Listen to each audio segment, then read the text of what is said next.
Dr. Morgan Dalphinis, who is an amazing historian and author of some amazing books. And then we have Lady June Frederick, who is an amazing cultural ambassador and a great advocate for St. Lucian culture. So I hope you guys can hear us. We'll also be recording, so it's going to be uploaded onto our YouTube channel. So basically what we wanted to discuss is speaking about our African heritage and history, because I think people really do want to know about our history. People really have, they just don't know how to. And I think, as I was saying before, people say that just saying that, oh, we're African or we're from West Africa is not enough. People want to know details. People want to know exactly where the majority of us do come from. And certainly, if they followed your example and went to the museum at Kew Gardens and looked at many of the documents which start off CO, Colonial Office, they would get a lot of information. Okay, so just to clarify, that's at the National Archives. The National in London. Kew Gardens. Yes. Yeah. Things have improved. In my day, it was somewhere around Holborn, and you had to wait a week for them to bring the documents. Wow. Now, these days, you just go to Kew Gardens, you wait for a little while, and they'll bring the documents to you. So I think it's a much easier time than when I was doing this research.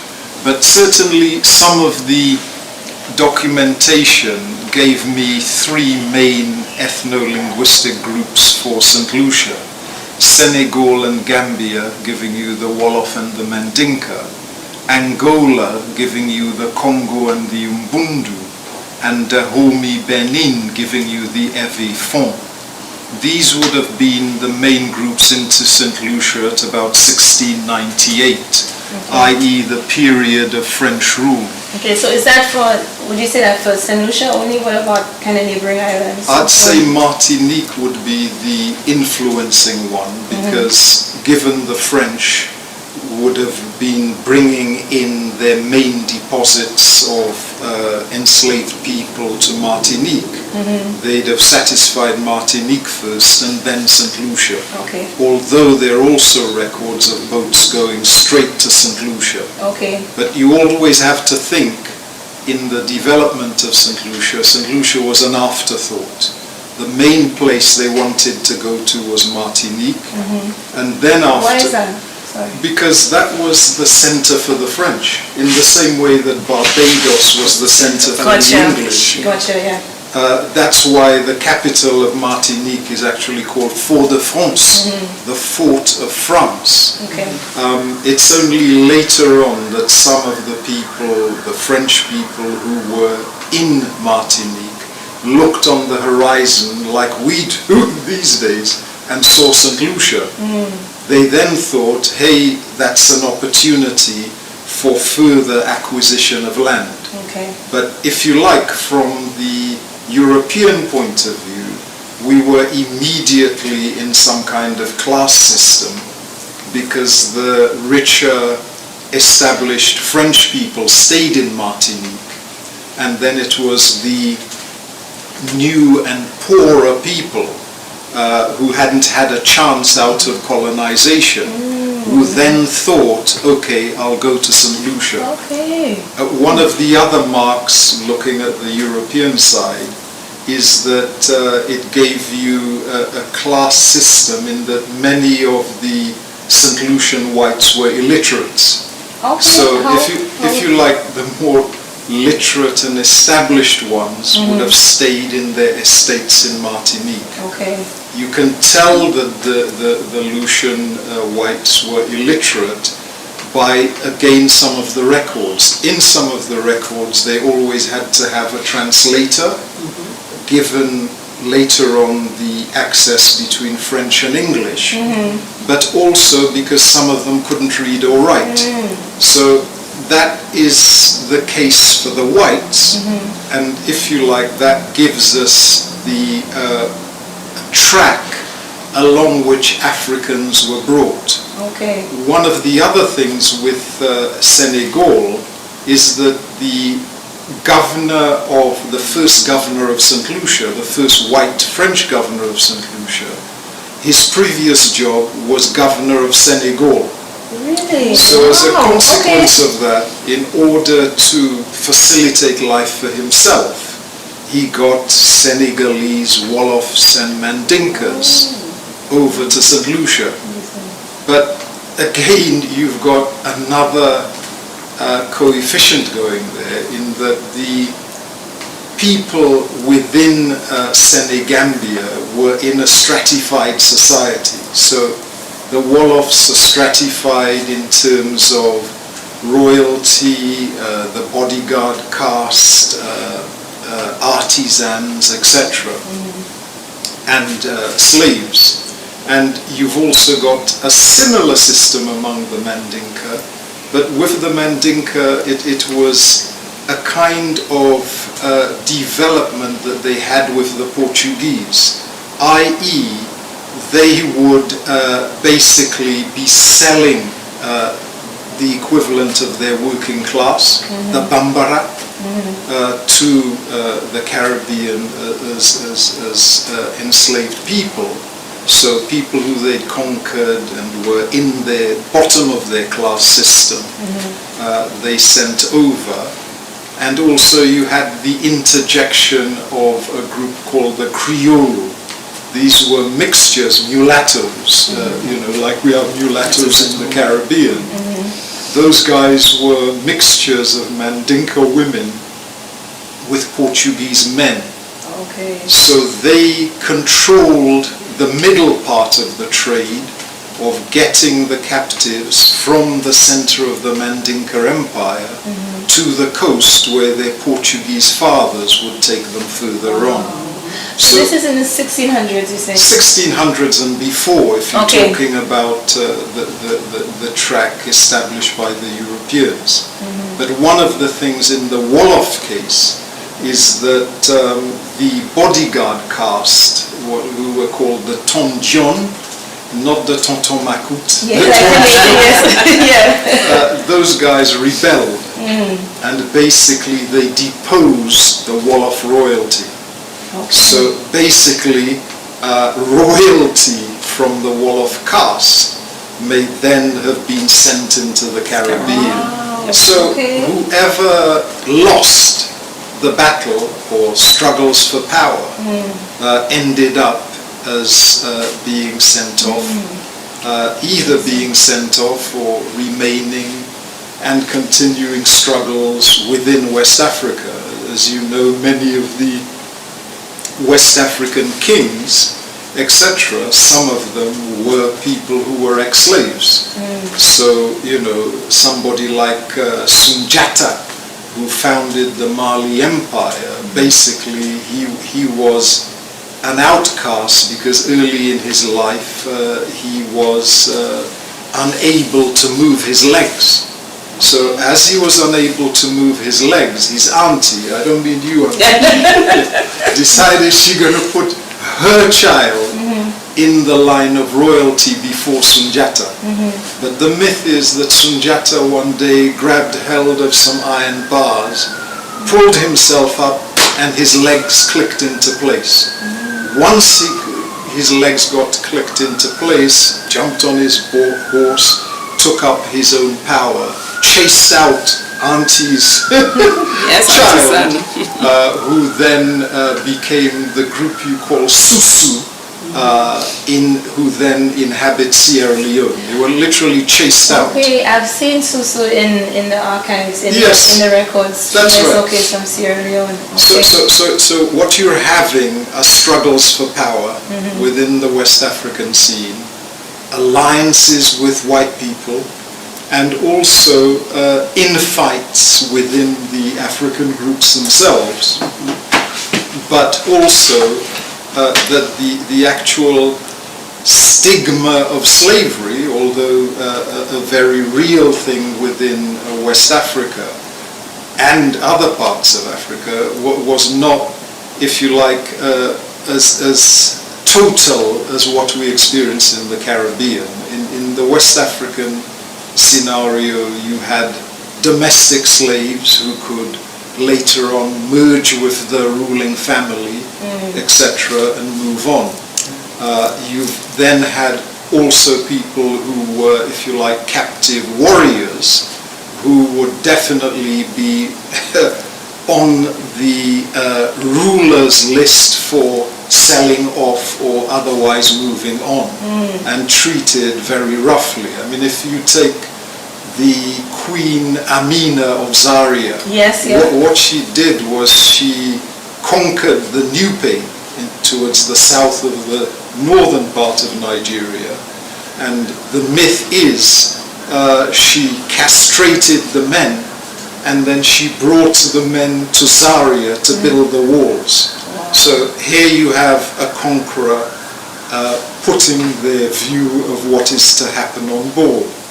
But if you took a wider scan of rule and the status of slaves within the African setting, if you look at somebody like Shaka Zulu, basically, literally, his name means the bastard.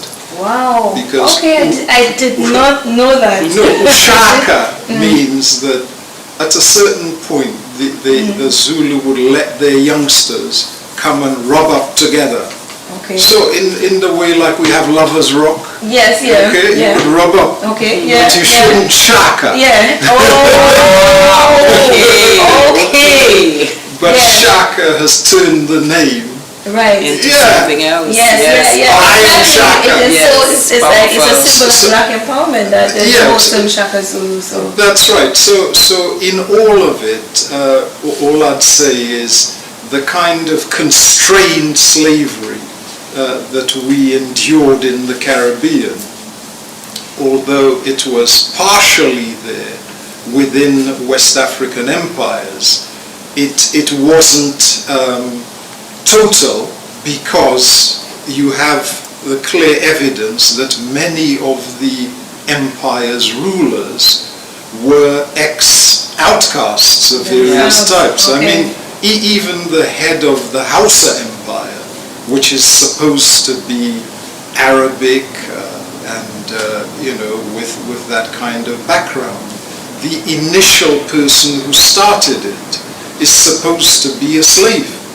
But it's a kind of romance story. The slave came to a well and helped a princess free herself of a snake which was in the well, and then married the princess and then set up the empire. Sounds like a fairy tale, does it? Yeah, it may be. These are the fairy tales we need to tell. Exactly. Yeah, but what I'm trying to say, well, that prepares us for what happened in terms of the Wolofs and the Mandinkas. But even then, you get gradations of things, so that in St. Lucia we would be saying "Mwen ka vini," "I ka manje," and all of that is a straight loan from Mandinka ka.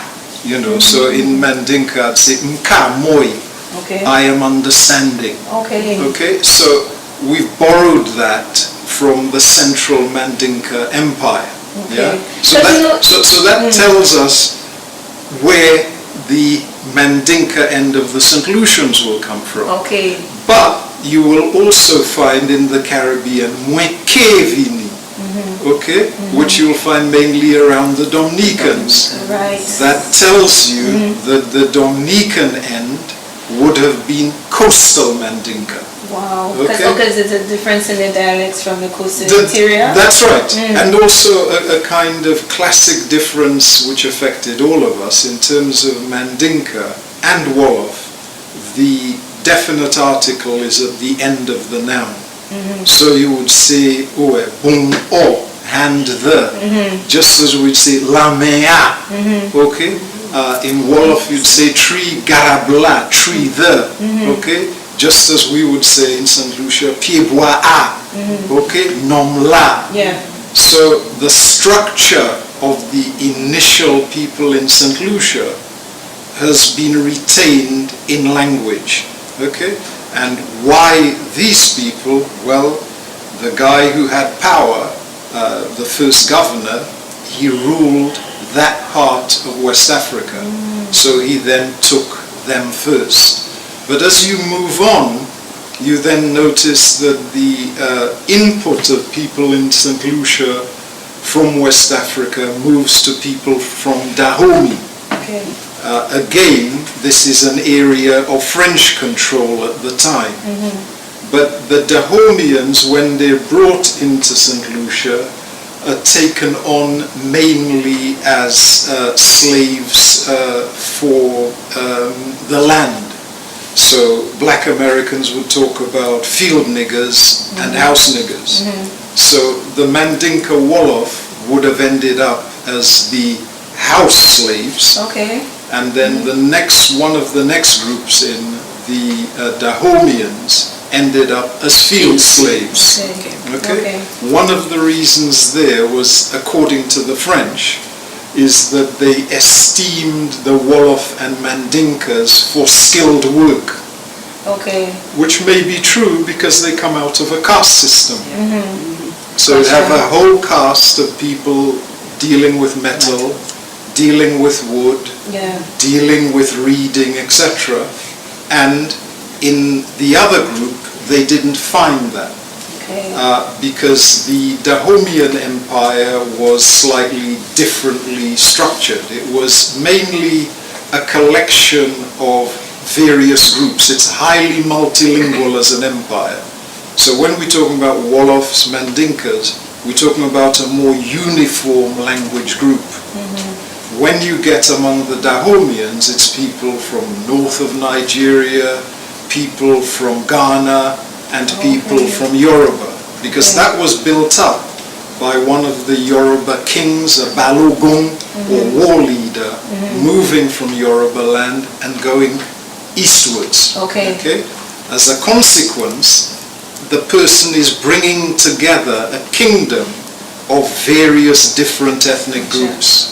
So what mattered in that society was central control, and you had that through the religion of Vodun, and also loyalty. So you have that through the Amazon women, the women who would fight the battles for the king. They had their left breasts cut off because they could get the arrow not to be intervened by the breast. Okay? So, because you know what? Because obviously everyone speaks about the Amazonian women because they were depicted in Black Panther. Yes. Have you seen it? Oh yes, yes. Right. I haven't. It's a pleasant fantasy. It's a pleasant fantasy. Some people like to take it as wanted to be a reality, but I didn't know that. I didn't know that the left breast was cut off. Oh yes, that's amazing. So that's the Dahomean kind of kingdom. And some friends of mine from St. Lucia have done their DNA, well, it's 70% basically Dahomean. Wow. In my case, it's 35%. Okay. But that group of people, according again to the French records, formed a dominant part of the runaway slaves. Okay. You've got to also think of it tactically. You've got the house slaves in the house. If they ran away, somebody'd notice. Notice quickly, yeah. If somebody's in the field, the access then would be easier. But in the St. Lucian case, one of the things that then also happens is that the house slaves were supporting the field slaves. In what way? Because normally that's not how they taught us. Yeah, exactly. You always talk about this disparity between house slaves and field slaves, and that that the house slaves think that they're better than the field slaves, or and mostly it's the mulattoes who are in the house and all of this politics. Agreed. But according to the St. Lucian record, they would be giving them food. Right. They'd be covering up for them, etc. So either it was at a stage in history where we are still closely bound as family. We came off the ship together, this happened to you, this happened to me. How do we get out of it? Okay, and we're still in that. And perhaps the later phase being discussed is where, if you like, the Europeans had established their rule more deeply and got the house slaves into Rome. Okay?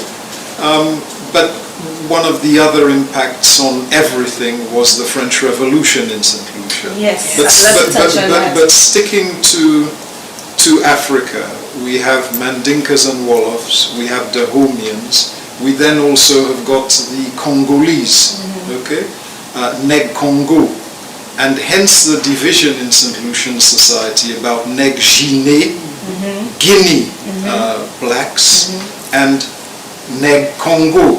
So as you know, in St. Lucia we can either be Tigine, grandparents of Guinea people, or T-Congo, descendants of the Congolese. Okay? So I am probably what people would call a half and half, in that I am 35% Congo, I am 35% Guinea. Okay? But that would probably fit with the later history of the island. Okay.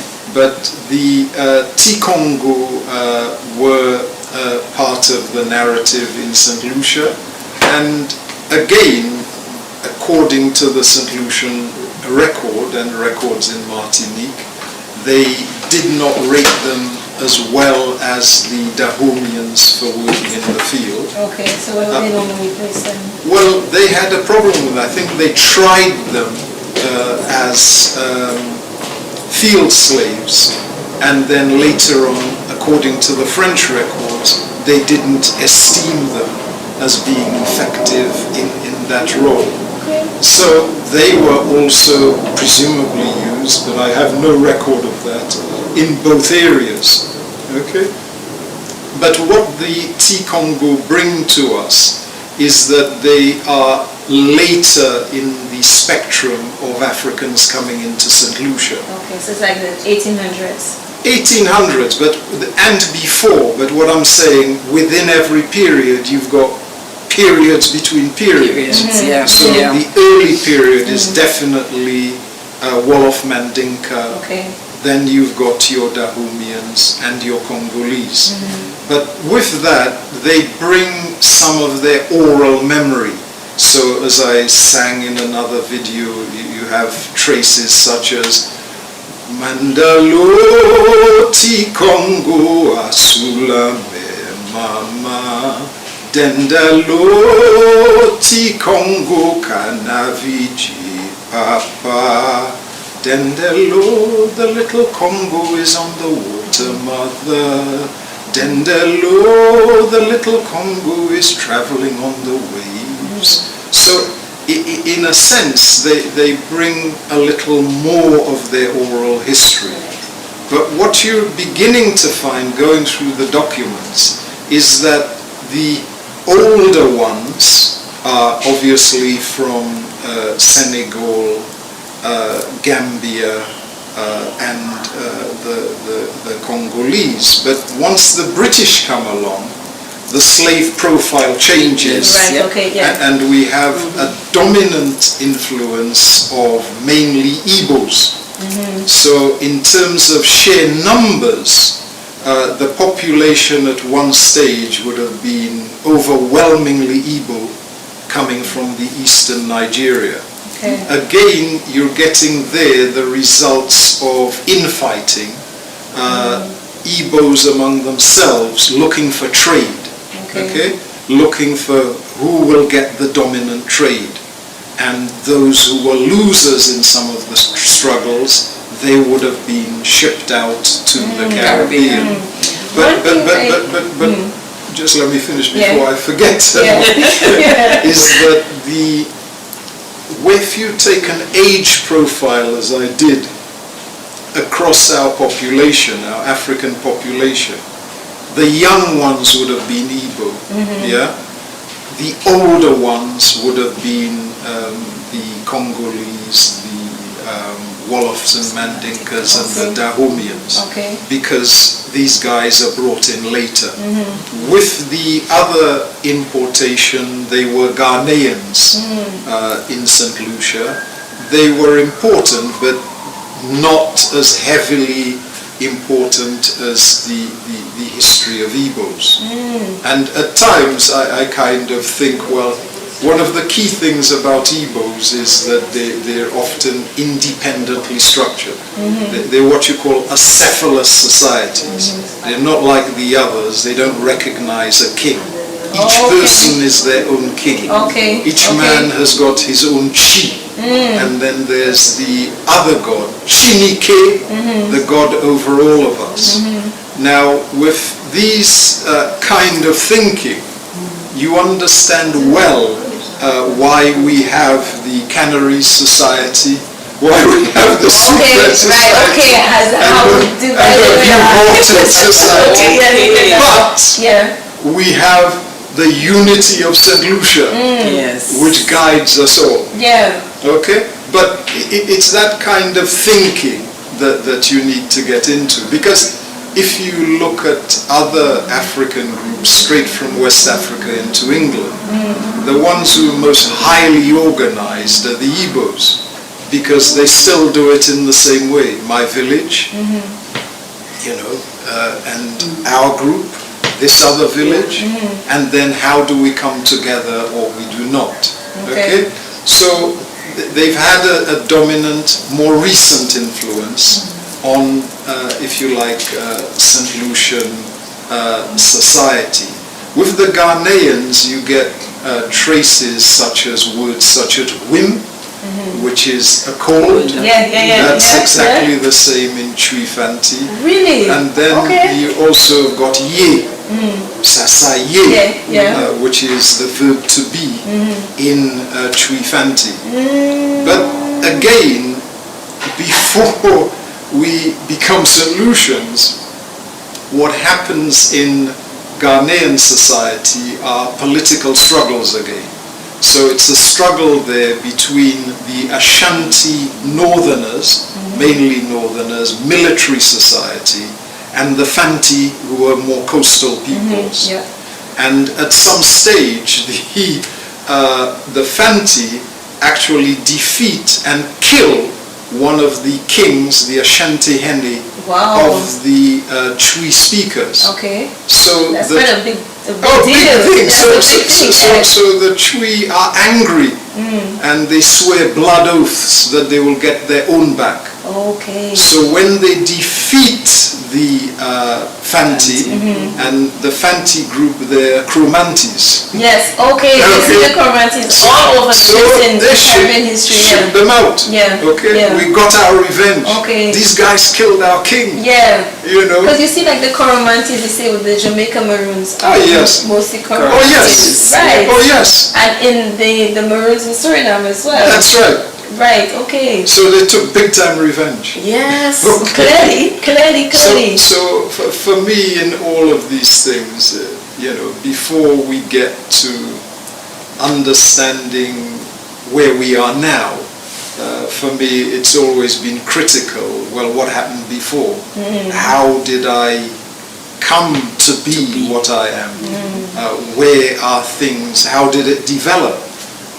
Who are the people? Who are the agents? So in business management, people always discuss push and pull factors. So we need to analyze what are the push factors which pushed us out of Africa. And what are the pull factors, like, this island over the water there with plenty of land, which pulled the Europeans. What profit did they feel they'd get out of it? I think one of the discussions that a lot of people don't really want to accept is the fact that it wasn't just Europeans coming to Africa just grabbing a bunch of people and going. It was actually a business transaction, and a very profitable one for a lot of Africans. The Maroons. Negmawo. The Negmawo. And what you've got to think of are various waves of Negmawo. After the French group come in, the first wave of Maroons happens. After the British bring their lot in, another wave of Maroons happens. Then after that, when the British in St. Lucia imported Sierra Leoneans, as indentured labor, into St. Lucia. No, that I didn't know. And not only that, that is what the history books don't tell. The history book that we use basically tells you that indentured labor came from elsewhere, not Africa. Yeah, they did say about the Indian ones. I don't know about the Sierra Leone's ones. Yeah, that's Well, as you know, every person and empire writes the story that they want you to that read. they want you But to can we read. update our history books though? I mean, this is No, but ridiculous. you're now asking me a political question. We have to do it. Yes. But let me tell you something. Yeah. Recently, I did a piece of writing which went to the European Union. It was about policy and education in Britain. And what surprised me, but it shouldn't have, was the link between British defense policy and the national curriculum. Okay. So in some areas it's quite plain. So, you've got prevent, which is to prevent terrorism, and in parts of the curriculum it tells you have to, as a teacher, implement prevent. Yeah, so that's understandable. But I never knew it affected things such as views about the level of international education that should go on in every country. Now, anybody would have said, well, Morgan, you're an idiot. It's quite plain. The policy of defense is always linked to the policy on what is taught. Wow. Okay. That deep, okay. Okay, so if it is, well, it explains a number of things to me, why it's been so difficult to push for African history in the British curriculum. Okay? But it would then explain what happens in the Caribbean. The ruling class or caste or mulatto caste or however you want to describe them in St. Lucia. And elsewhere. That's in the entire Caribbean. And the entire Caribbean. They want a narrative, okay, which, if you like, suits the maintenance of power by themselves. So to teach certain things in the curriculum, they may find problematic. I mean, as I told you, years ago in St. Lucia I was doing some research, and I came across a phrase by a then Minister of Education. It says, St. Lucians do not respect authority. The curriculum in St. Lucia must be organized to teach St. Lucians to respect authority. Not teach, like, to educate yourself, to know about yourself. When you or about mutual respect, about people working to deserve respect. Okay? So, if you like, you could even say the feudalism of the African past mixed with the feudalism of the Europeans has helped establish what we are now. And as a consequence of it, the notion of what is taught, although we've been lucky, we're still able to think relatively independently, that's okay. But in terms of a whole population in any country, thinking, not in the way that the rulers would like you to, may be problematic. Right, so do you think that's why there's very little record in the easily accessible history books, especially about the Negma or the Maroons and so on? Or it's like one little sentence, oh, there was a rebellion and I think three things are going on. By the time people like me were in some kind of state to even start this thinking, I was 17 years old. By the time I got my first degree and started my doctorate, I was in my kind of late 20s. By the time I'd put food on the table by teaching, etc., that's another period. Then I had the opportunity to take my research and put it into books. Then you've got the issue of whatever is being taught will be taught according to a curriculum. Then the question is, who chooses what goes into the curriculum. Yeah, everyone has their own agenda. It's like the Bible. That's right. Right, so that's the cycle one is in. But definitely in terms of certain kinds of knowledge, not only in St. Lucia, I mean, let's take Antigua, where this St. Lucian professor did extensive research, Professor Barry Gasper. He did a lot of research on slave revolts in Antigua.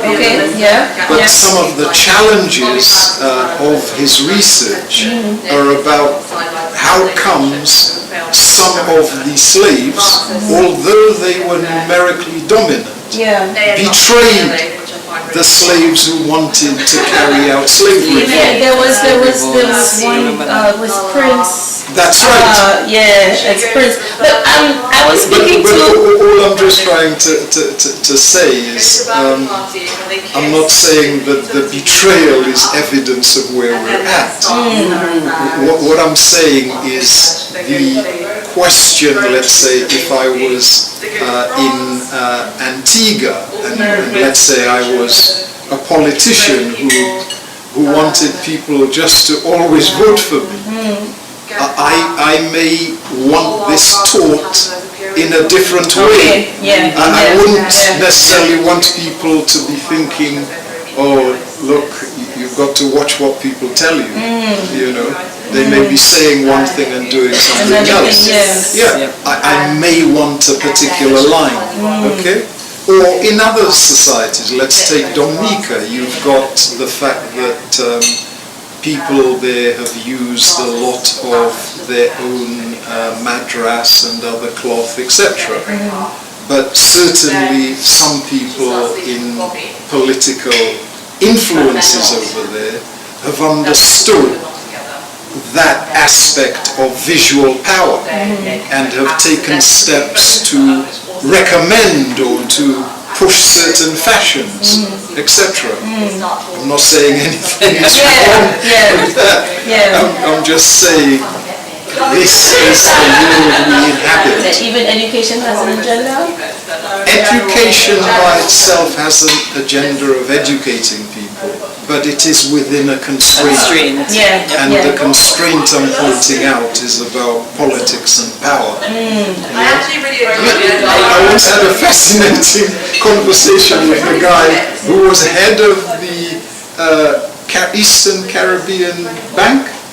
Dwight. That's right. I asked the Dwight man, how do you get on with these politicians? You know, and Dwight told me, well, Morgan, what I have to recognize is I'm in charge of the bank, and then after that, I give my advice to the politicians. I'm in charge of the bank.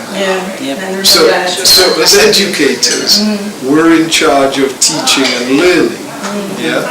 But we need to also make it clear to our consumers, our pupils, we do not run the politics.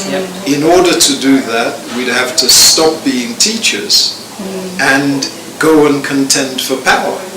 And that is it. But going back to the French Revolution, in the St. Lucian case, what happened is we were all for it. Okay? We thought as slaves, going to cut off our masters' heads was a good thing. So we had the guillotine in Castries, and then we had another one in Soufrière. So they beheaded the British. Any plantation owner. Really? I thought it was just the British. No. Any person who owned the plantation, because some of the records about the plantation being ruined, la plantation est ruinée, they're all in French. So where would you find these records? That one, various observers at the time. Again, I've got most of my material from the British Library. Amazing. Yeah, so the British Library... Which is free to access, everybody. Yeah, so the British Library would have books by various authors on St. Lucia. Okay. And some of them would be St. Lucia in that period. So you had... 1790s, yeah. That's right. So you had that, and you had different parts of St. Lucia with various names. You know, this one, Vieux-Fort, the person who wants to keep the law. I've probably forgotten the exact words, but different parts of the island had got certain names. But St. Lucia as a whole was called St.Lucia la Fidèle. So St. Lucia, the loyal to the revolution.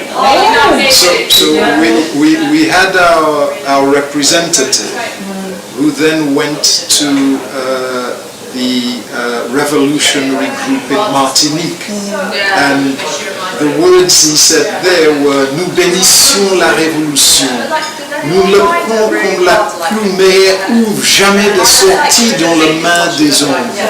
Nous jurons tous de vivre et combattre pour la défendre. We bless the revolution. We think it's the best thing that's happened and is in the hands of man. We swear all on our lives to fight to defend it. So we were deep in that vein of thinking. So some consequences happened in our thinking.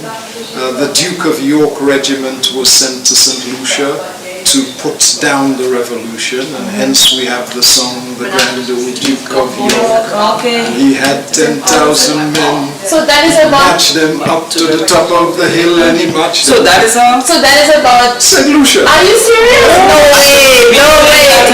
We never knew. Have a look at it. Wow! For that you need another St. Lucian historian, Gregor. Gregor Williams. Oh my gosh, I did not know. I'm just he did more of the military history. Wow.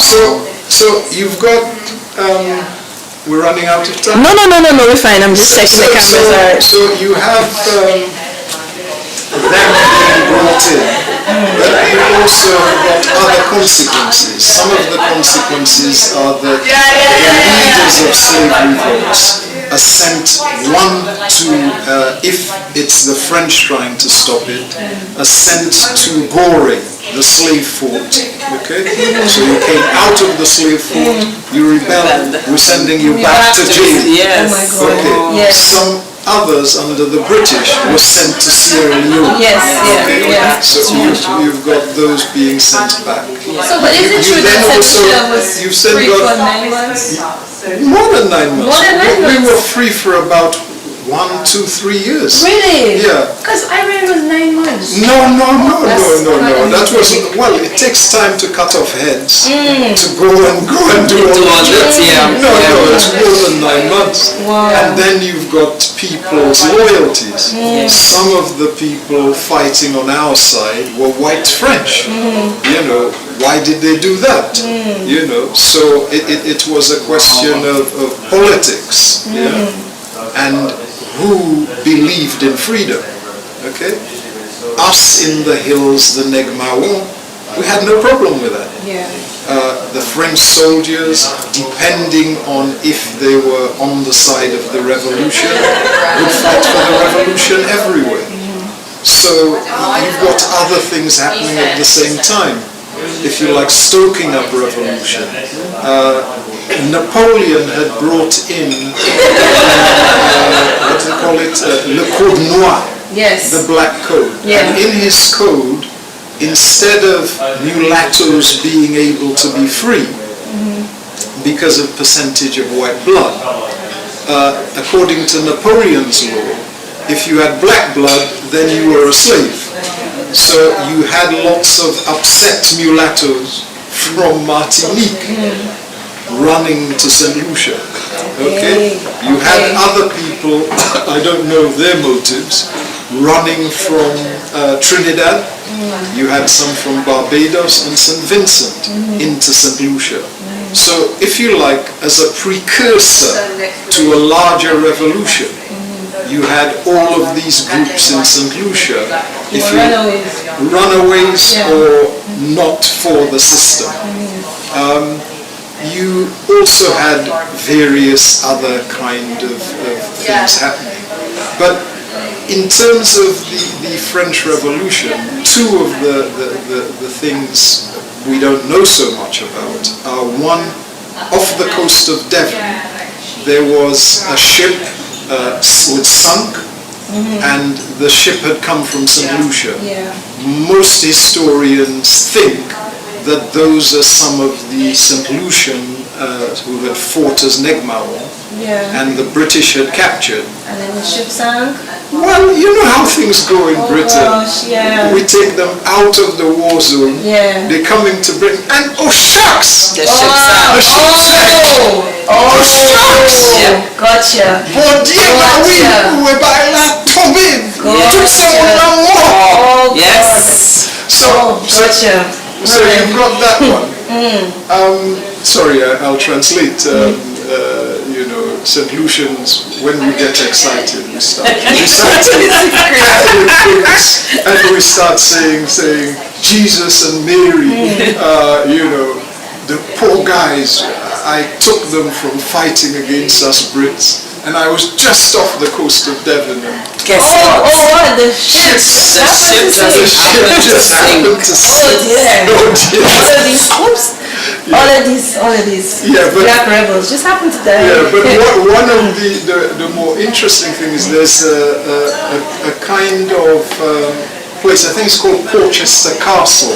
Yes, I've read about that. Yeah, Yes. and there you have more St. Lucian rebels jailed in there because of their part in I the read about revolution. them. So I think you have to think twice about 3 months. You have to think about how did the guys and girls get predisposed to this. Some of them were women slave leaders. Yes, there's like flow. Yes, they were women in it. And if you like, the French even had a two-party system in that some of the slaves they brought over to France to quote-unquote interrogate, and these were the ringleaders, some of whom were women. So it was so. But is there a way to find what happened to them after?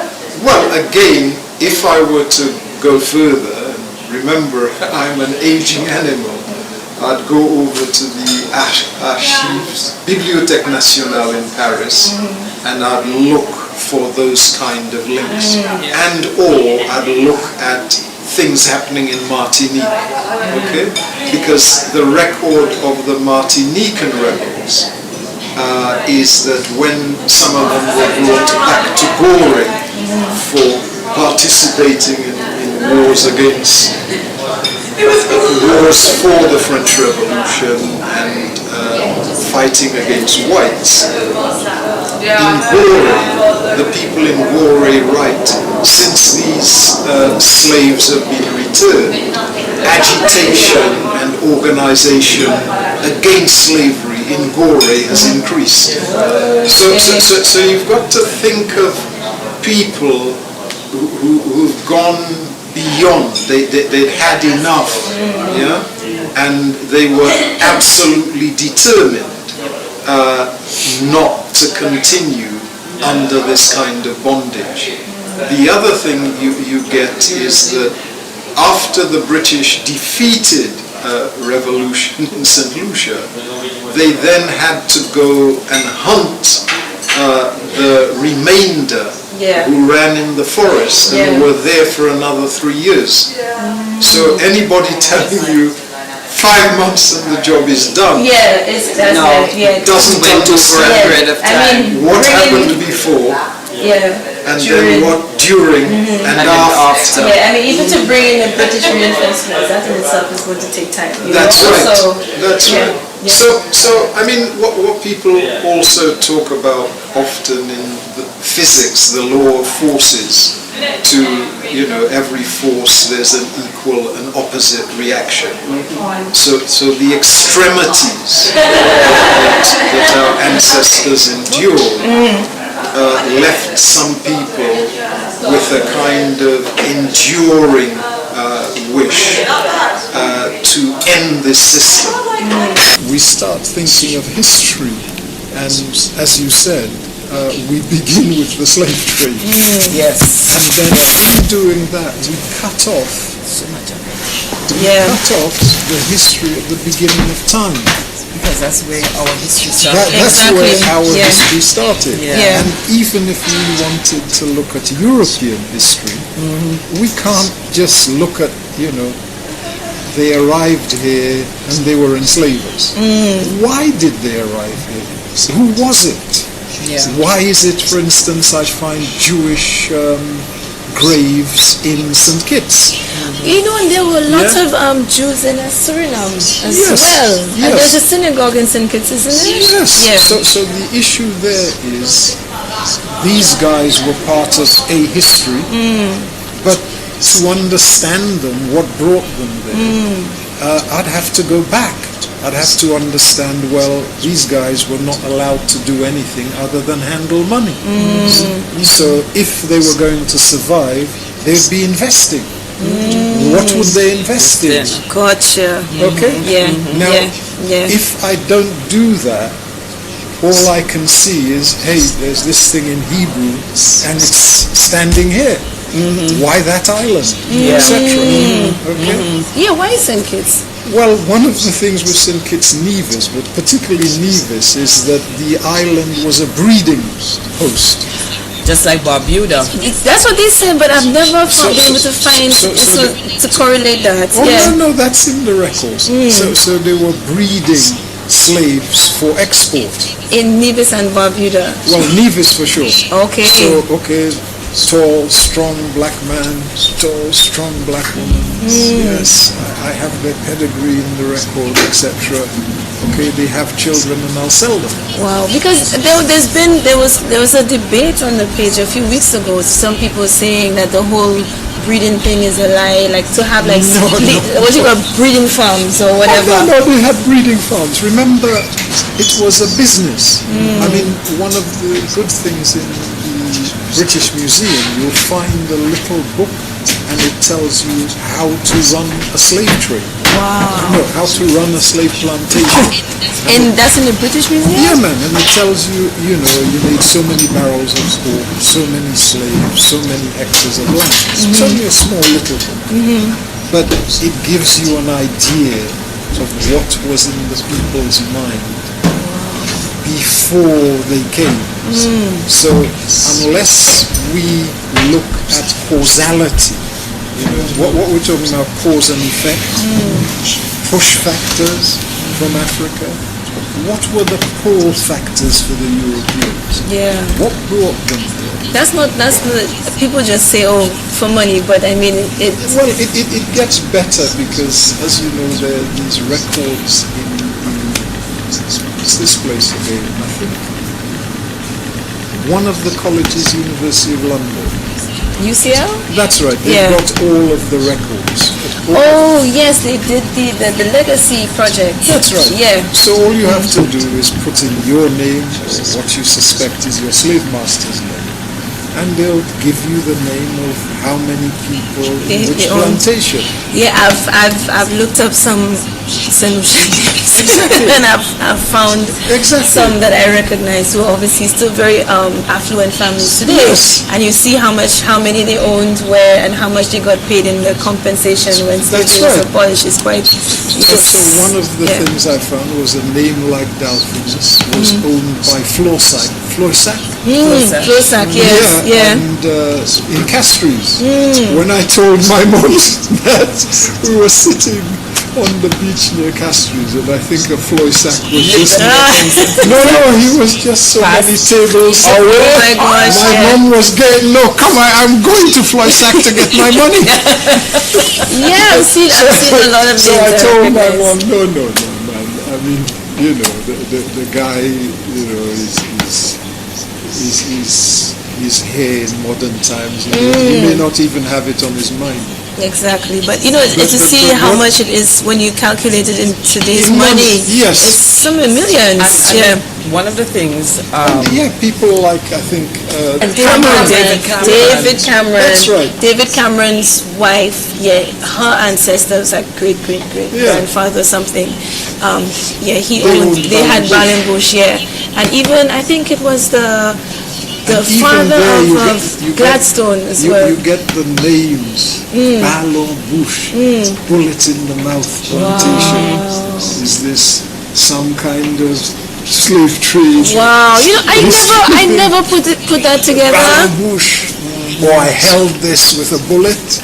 Wow. Or the French Revolution. Yes, especially because oh my gosh, that is so many wonderful things to research. But what I'm saying is, unless I understood what that family was up to before, I don't get a full understanding. And similarly, in the Caribbean, unless you go back, you don't get a full understanding. Although one St. Lucian historian challenged me, and what he says, Tennyson, and he said, Morgan, how far you want us to go back? But I think it's necessary. But for me, it's really that. Try and get that understanding, and then try and move forward, because that's why this has to be an ongoing. You cannot just start in the middle. And I am thinking the best way to do this research is to have it like as a program where 2 generations of kids do this research, so that they can have the understanding. Because my generation, for instance, we had no understanding because we were never taught. I mean, as far as we knew when we went to school, slave trade was the beginning of our history. Exactly. That's what we were taught. Right? That the slave trade was the beginning of our history. Nobody even went back. And all you hear would be things like very casual, en passant things like the Caribbean Arabs were here before us. And that's it. And the Zemi, that's it. You know about what the Zemi statues, and they used to petroglyphs, and they like pepper pot and cassava. That's it. And then as far as they were concerned, and then things like when Columbus came, that is when he discovered. And my question from young had always been, how can you discover something where people are living? In the millions. The response was, well, that was the first time it was mapped, so that as far as they were concerned, anything that existed before that. So how did the Arawaks and Caribs get there? Exactly. They must have had some map. Exactly. And I mean, so much of that we were never taught, and we were never even taught to think that there was a history behind it all. But I found that one way around it, the interviews I did in St. Lucia proved it, by talking to the old people and asking for some of their stories. And things come out there. I mean, this guy, he was talking about New Knock. Your Van Lipu clash, your Jik Van Lipu glow. He was talking about the slaves in the Boseju estate, and he says it was New Knocks. They sold him for planks. They even sell him for water. So at least that would give me a lead. Was there a slave plantation in Boseju? I've seen the Boseju one in one of the records as well. And then think of the name again. Boseju. Beautiful these days. Exactly. I have all these people working for me. Boseju. Exactly. There was one in Cap Estate, and I thought Cap Estate wouldn't even have, because the land is so dry. But the land is dry, but I guess you have to remember that there was also a sea connection, because of the sea around Cap Estate. I mean, just forget about the development, Yes, now, and yeah. think about it. With no development, there is sea, so there is access. Gotcha. You understand? So that's one of the things. Have you both not spoken to your parents, your grandparents, to ask them? The only grandparent I knew was my grandma on my mother's side. But And then when I spoke, no, I didn't, because in those days, the way we would exactly, I could ask Exactly my that. mom, and my mom was able to tell me about. Well, both her parents came from India, right? So she was able to tell me what they used to do. And he was one of those Hindu priests, and they used to do all their ceremonies. He was also a pharmacist, Okay. and he used to, he was almost like a doctor, and he was also an interpreter. Wow. Right, I thought on the Indian side. That's, because one of the things that I read is that they didn't have that many religious practitioners who came across as indentured laborers. That's why a lot of the religion was lost.